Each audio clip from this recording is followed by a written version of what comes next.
Hello and welcome back to Reader's Workshop. Last week we did a type of story mapping where we put the setting, some different characters, and talked about the relationships between them or like what their character traits were. This week we're going to talk about character mapping. And this is a similar skill but slightly different. In character mapping, we're really interested in how characters are related to one another. So instead of saying their traits, like Stanley is kind, we're talking about how they know each other and what their relationship is. So, for example, Stanley, and I'm going to put a little bubble around him because Stanley is our main character, and Zero, I would draw an arrow and say friends at CGL, which is how I abbreviate Camp Green Lake. If you hear singing, it's just my roommate in the other room who's baking cookies. All right.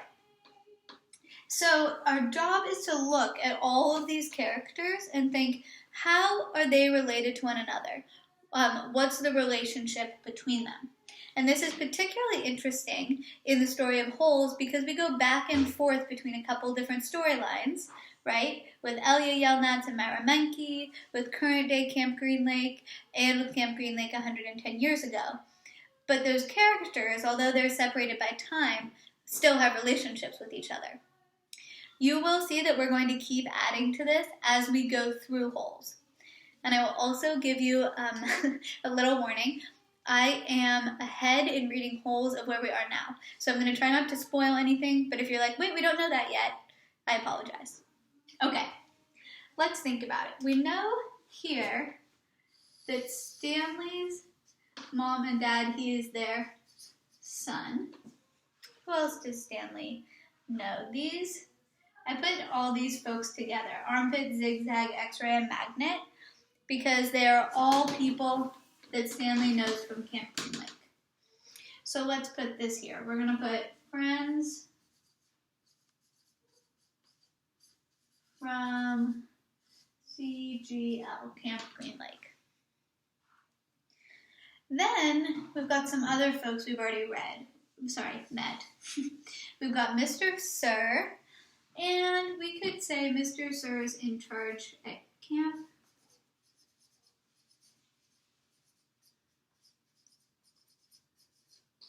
And then Mr. Pendansky is like the leader of Group 6, which is the group that Zero, Stanley, Armpit, Zigzag, X-Ray, and Magnet are all in. And the warden. Now, we've got some other things going on. And here, I'm going to do a little bit of weird camera angles so you can see my whole anchor chart. Just so you know, I'm trying to do blue for present day Camp Green Lake, green for like Myra Menke and everything in Latvia, and then purple for Camp Green Lake in the past. But we'll see how it goes. So we know Elia Yelnats used to be in love Myra Menke, but they don't get married. Then we know that Elia Yelnats, how is he related to Stanley Yelnats the first? Oh, this is his son. And we could draw a little arrow back saying father.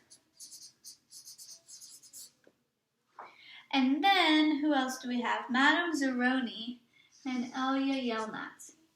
They were friends. But then I'm going to draw an arrow this way saying cursed when left for America. Okay, let's pause for a sec. Here's what I want you to be noticing.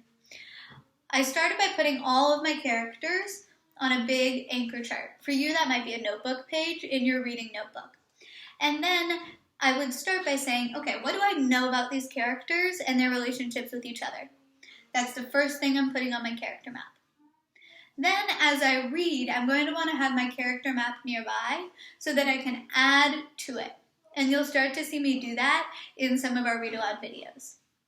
So, This is one way to organize your thinking about the characters in your books. This is a really useful strategy when you have a couple different plot lines or storylines going on, because if I'm thinking, what's the difference between Stanley Yelnats the first and Stanley Yelnats the third? I can look at my map and say, oh yeah, Stanley Yelnats the first is Stanley's great-grandfather who got robbed by Kissing Kate Barlow. He has the same name as Stanley, our main character, but they're two different people. That's one example of how a character map can help you organize your thinking. Now here's your job. This week, you can do it for one story you've read, whether that takes you a day to read it or the whole week. I want you to list out all the characters you know and try and create your own character map. It will help you, one, check to make sure you really understand your story, and two, make sure that you have a good understanding of how characters are related to each other. If you have any questions, you can text me.